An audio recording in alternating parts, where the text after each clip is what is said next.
今晚我们继续探索地球，探索生命最初的秘密。生命真正诞生的地方，或许不在阳光照耀的海面，而在漆黑一片的深海底部。请你继续跟着声音，一起潜入2000多米深的幽暗海底，去寻找生命最初的摇篮。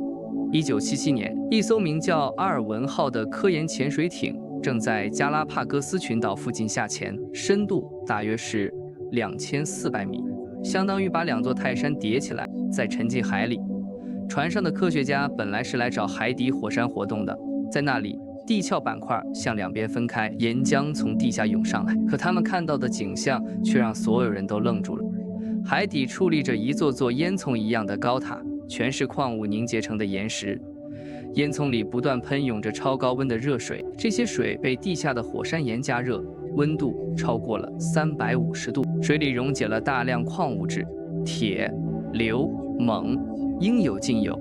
当滚烫的热液遇到冰冷的海水，矿物质瞬间沉淀下来，形成浓密的黑色烟雾，在海里缓缓散开。科学家们把这些喷口叫做黑烟囱。但这还不是最让人震惊的，最不可思议的是，在这样一个本该毫无生机的地方，居然生活着大量生物。那里滚烫、漆黑，压力大到足以压扁钢铁，没有一丝阳光，根本无法进行光合作用。可这里偏偏有一整个欣欣向荣的生态系统，有将近2米长的管状蠕虫，有餐盘那么大的蛤蜊，还有虾、蟹、鱼，一整条完整的食物链在黑暗里安静地运转着。驱动它们的不是阳光，而是从热液喷口里源源不断涌出的化学能量。这个发现彻底改写了生物学的规则，它证明了生命根本不需要阳光，也不需要我们以为必不可少的地表环境，它能在任何看似死寂的地方蓬勃生长。同时，它也带来一个让人兴奋的猜想：如果深海热泉能养活这么多生命，那它会不会就是生命最初诞生的地方？在阿尔文号发现的几十年后，这个想法已经发展得越来越完善。不过，现在的科学家认为，那些温度极高又呈酸性的黑烟囱，大概率不是生命的出生地，那里太极端也太混乱了。生命诞生初期，那些脆弱的化学反应很难在那里站稳脚跟，而另一类更晚被发现的热泉反而成了最有力的候选者。2000年，科学家在大西洋中部考察时，发现了一片令人惊叹的区域，他们给它取名叫失落之城。这是一片和以往完全不同的地方，它不像黑烟囱那样滚烫酸性，而是温和的碱性的热泉。失落之城的烟囱不是黑色的，是白色的，构成它们的不是金属硫化物，而是碳酸盐矿物。一座座幽灵般的白塔矗立在海底，最高的能有60米，差不多20层楼那么高。从喷口流出的水也不是滚烫的沸水，而是温温的，大概在40到90度之间，水里还富含氢气，这是海水和地下岩石反应产生的。在研究生命起源的学者眼里，失落之城完美的不像真的，因为这些碱性热泉加上适宜的温度，加上不断流动的水，再加上复杂的矿物孔隙结构，天然就提供了一样极其重要的东西——天然的质子梯度。你可能没听过这个词，但它可以说是地球生命史上最重要的化学机制。这么说吧，地球上每一个活细胞，不管是细菌、植物，还是你身体里的每一个细胞，产生能量的方式，都是把质子蹦过一层膜。这个过程叫做化学渗透，是英国生物化学家彼得·米切尔在上世纪60年代发现的。这个发现太颠覆，也太反直觉，科学界花了将近20年才接受它。米切尔也因此拿到了诺贝尔奖。它的核心是，生命产生能量靠的不只是普通的化学反应，而是靠梯度，也就是膜两边的浓度差或者电荷差。你身体里的线粒体本质上就是一个个微型涡轮机，它们利用质子流过内膜的动力来合成一种叫 ATP 的分子，这是所有生命通用的能量货币。而失落之城这样的碱性热泉最神奇的地方就在于，碱性的热液和偏酸性的远古海水之间天然就存在这样的梯度，不需要细胞膜，也不需要任何预先的生物机制，这份梯度天然就嵌在岩石里，是物理和化学免费送的礼物。把这个想法发展的最深入的是伦敦大学学院的生物化学家尼克·莱恩。过去20多年里，他的研究从根本上改变了很多人对生命起源的看法。莱恩提出，最早的原始生命根本不需要自己发明质子梯度，它只需要利用现成的就好。你可以想象一下，在那些布满矿物的微小孔隙里，一个个只有0点几毫米宽的小室，内壁是铁和硫的矿物，它们本身就能催化化学反应。温暖的水流不断流过，带着氢气和二氧化碳，天然的梯度推着反应一步步进行。而那些薄薄的矿物壁刚好可以充当最原始的细胞膜。后来，所有细胞的膜都是在这个基础上慢慢演化来的。莱恩认为，在这样的环境里，生命最基础的那些化学反应完全可以自发发生。把二氧化碳变成有机分子，生成氨基酸和核苷酸的前提，不是因为有什么神奇的物质，而是因为这个系统的物理规律让这些反应不仅可能，甚至可以说是必然。好了，关于深海的这一段，我们先讲到这里。故事其实才刚刚开始，因为就算有了能量，有了脚手架，生命还要跨过一道更难的坎，那就是化学是怎么变成信息的。好的，无缝衔接第2部分，约3000字，短句，标点规范，连续成段，可直接配音。化学怎么变成信息？这个问题藏在一种分子里，很多人都听过它，却很少真正了解它有多重要。这种分子就是 RNA， 中文叫核糖核酸。你肯定更熟悉它的表亲 DNA， 也就是那个双螺旋承载着遗传密码的分子。DNA 是档案馆，负责储存指令，但它自己什么都做不了。它不能催化反应，不能合成蛋白质，没有帮手的话，连自我复制都做不到。没有配套的蛋白质， DNA 就只是一堆惰性的信息，而执行功能的蛋白质又必须按照 DNA 里的指令来合成。同时 DNA 的复制和维护又要靠蛋白质来完成，两者互相依赖，缺了谁都不行。这就是生物学里最根本的难题：先有鸡还是先有蛋？整个20世纪的大部分时间里，它就像一堵墙，死死挡在生命起源的研究面前。直到人们发现了 RNA 的特殊之处。RNA 既能像 DNA 一样储存信息，又能像蛋白质一样催化反应。换句话说，它一种分子就能同时干2份工作。上世纪80年代初，托马斯·切赫和西德尼·奥尔特曼发现了具有催化功能的 RNA 分子。这个发现让他们拿到了1989年的诺贝尔化学奖，也彻底推开了一扇门。如果 RNA 既能携带信息，又能催化反应，那最早的生命或许根本不需要 DNA， 也不需要蛋白质，也许生命就始于一个 RNA 的世界。在那个世界里， RNA 分子在早期地球温暖的环境里自发形成，然后偶然拥有了自我复制的能力。而一旦一个分子能够复制自己，一切就都不一样了。你可以想想，自我复制意味着什么？如果一个分子能复制自己，而复制又难免出点小差错，那就有了变异。如果有些变异的版本复制得比别的更快更好，那就有了选择。如果变异和选择持续得足够久，那就有了进化。这还不是生物进化，这是化学进化，是分子层面的达尔文主义，是最适合的分子才能活下来。1967年，生物物理学家索尔斯皮格尔曼做了一个实验，震惊了整个学界。他取了一段能自我复制的 RNA 放进试管里，加上必要的原料，没有任何活细胞参与，然后静静观察。几个小时里，试管里的分子不断竞争，不断突变，复制更快的版本被保留下来，慢的就被淘汰。最后剩下的是一种极度精简的复制分子，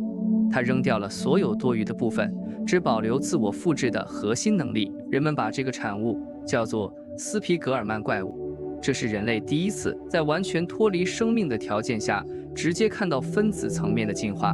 它也揭示了一个让人不安的真相：进化根本不需要生命，它只需要3样东西：信息、复制和误差。细胞的结构，细胞膜那些精密的分子机器，在进化的底层逻辑面前，反而像是附加品。进化比生物学更古老，也更深层。只要有合适的分子载体，它就是数学上的必然。当然 ，RNA 世界的假说虽然很有说服力，也有自己的难题。最大的问题就是最初的 RNA 到底是怎么来的？它不是简单的小分子，它是一长串核苷酸连起来的聚合物。在早期地球那么混乱的环境里，没有任何生物帮忙，要把这些零件组装成有功能的分子，是难度极高的挑战。几十年里，这都是 RNA 世界最受质疑的地方。直到2009年，转机出现了在剑桥大学的实验室，化学家约翰·萨瑟兰带领团队发表了一篇论文，在整个领域激起了巨浪。他们找到了一条全新的路径，不是先做好各个零件再拼起来，而是从更简单的前体分子出发，沿着一条化学反应路径直接合成出完整的核苷酸。他们把几种简单的物质混在一起，这些都是早期地球上肯定存在的东西，然后让它们经历干湿交替的循环，再接受紫外线照射，最后他们真的得到了合格的 RNA 核苷酸。但更让人惊讶的还在后面，能产生核苷酸的这套条件，同时也会产生氨基酸的前体，还有构成细胞膜的脂质的前体。3类完全不同的生命分子从同一批原料、同一套条件里同时冒了出来，这完全出乎所有人的意料。之前大家都以为细胞的不同零件是分别出现的，然后才碰巧凑到一起，但萨瑟兰的实验指向了一个更激进的可能，它们是一起出现的。生命的化学不是3个各自解决的独立难题，它是一整张化学网络，会自然而然地同时产出所有零件，就像一条河流奔涌，自然会同时产生水流和水声。讲到这里，还有一个谜题必须单独说一说，它非常奇特，非常具体，又至今没有完美的答案，困扰了化学家几十年。它就是手性问题，说的通俗一点，就是惯用手的问题。大多数有机分子都有2种形式，互为镜像，就像左手和右手化学成分完全一样，但不能互相替换。而有一个非同寻常的事实，地球上所有生物，所有蛋白质里的氨基酸全都是左手型的，所有 DNA 和 RNA 里的糖全都是右手型的，没有例外。不管是最深海沟里的细菌，还是最高树冠上的细胞，全都如此。生命在诞生之初选了一只惯用手，然后40亿年里从来没有偏离过这个选择。可普通的化学反应产生的左手和右手分子是等量的，没有任何显而易见的理由能解释生命为什么非要偏爱其中一种，可它就是选了，而且选的绝对统一，遍布整个星球。这种偏好从哪儿来？我们还没有完整的答案。也许来自物理定律里一点微小的不对称，也许是第一个能自我复制的分子碰巧是单手的，然后被自然选择放大，固定了下来。我们能确定的只是，生命做了一次选择，这次选择发生在一切的最开端，然后被忠实地继承了下来。你蛋白质里氨基酸的手性，就像一条从未断过的线，把你和40亿年前温水里的一个分子直接连在了一起。这个小小的选择，或许就是我们和生命起源之间最隐秘也最亲密的联系。现在，我们把这些线索慢慢收拢，回到那个第一个细胞到底是怎么？到目前为止，我们已经有了深海碱性热泉提供了能量和梯度，矿物孔隙提供了RNA 带来了信息和复制，萨瑟兰的化学让生命的分子能，可这些还只是零件，零件散在那里。真正的生命需要把它们装进一个属于自己，这个边界就是细胞膜。它听起来很简单，其实是革命。想想失落之城里那些矿物小事，它们是天，可它们是固定在岩石里的，分子没法离开，也没法把这套系统带。生命要想真正独立，就必须造出属于自己的能。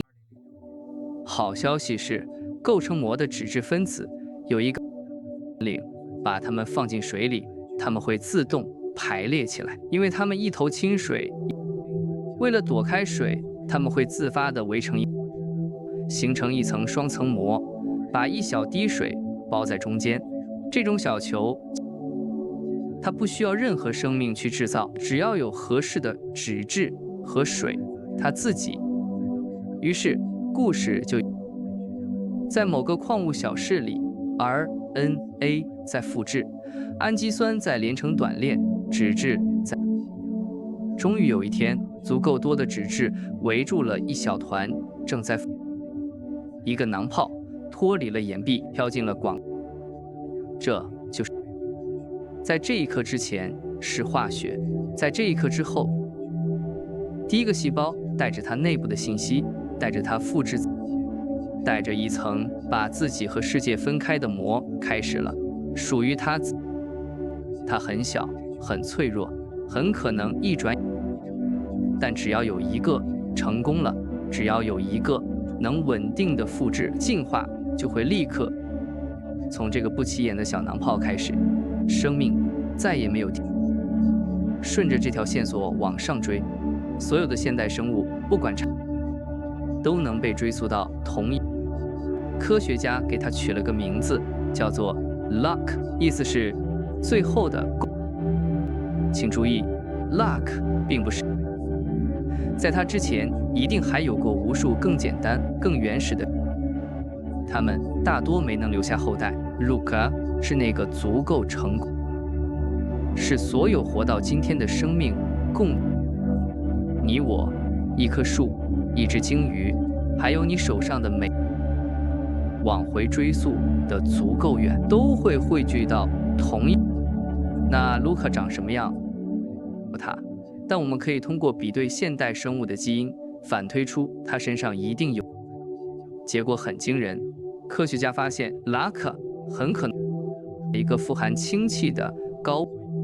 它依赖那种把二氧化碳和氢气结合起来的化学反应来。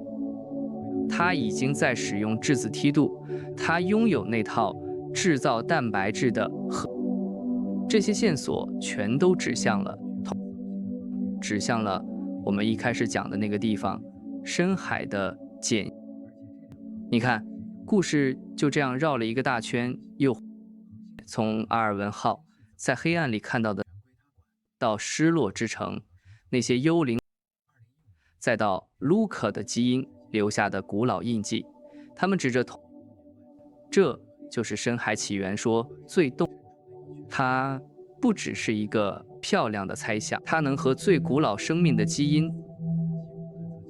不过，在故事的最后，有一件事我必须坦诚：这一切，生命起源是科学里最难的。我们没有办法回到40亿年前亲眼看。我们所能做的，是在实验室里，是在深海里一次次探寻，是在基因里。深海热泉说非常有力，但有人认为生命也许诞生在陆地上的，那里有反复的干湿循环，刚好能帮分。也有人认为生命的原料有一部分是搭着彗星和陨石落到了年。我们在陨石里确实找到过氨基酸，甚至找到过核苷。这些说法彼此并不完全冲突，也许真相是它们的也许是天上落下的原料，在深海的热泉里被组装成了最科学、最诚实的态度，就是承认我们还不知道，但我们正在一点一点。想到这里，你或许会觉得有点遗憾，可我反而觉得，因为你正生活在一个人类几十万年来抬头看星星，低头看大海，一直在问我们。绝大多数的时代里，这个问题只能交给神话，而现在就在我们这几代人手里，它第一次变成了一个可以用实验去回答。我们也许是第一批，有可能真正着。而最让我着迷的是另一件事：生命的出现可能并不是一场需要天大。从深海热泉、天然的能量梯度，到分子自发的，再到囊泡自己就会形成的膜，你会发现宇宙的化学规律本身似乎就倾向于在合适的条件下有液态水、有能量、有核。生命的出现也许不是偶然，而是一种趋势，一种写在物理和化学史。如果真是这样，那就意味着在某一颗遥远行星的深海底部，此刻或许也有着同样的温暖热泉，同样的分子正在黑暗里悄悄地。而你身体里的每一个细胞，此刻仍在做着和40亿年前一模，把质子蹦过一层膜，用那份古老的梯度点亮时。你就是那个深海故事最新的一段，你就是那第一个囊泡40亿年。好了，今晚的旅程到这里，我们从2000多米深的黑暗海底出发，看过了黑烟囱和认识了质子梯度和 RNA， 见证了第一个细胞脱离盐，也回到了我们深海是否真的是生命的源头？或许答案还……但请你记得，你本身就是这个宇宙里最了。现在，请把这些全都放下，让呼吸像深海的热流一样平稳，像海底的白塔，带着这份来自40亿年前的温柔，慢慢的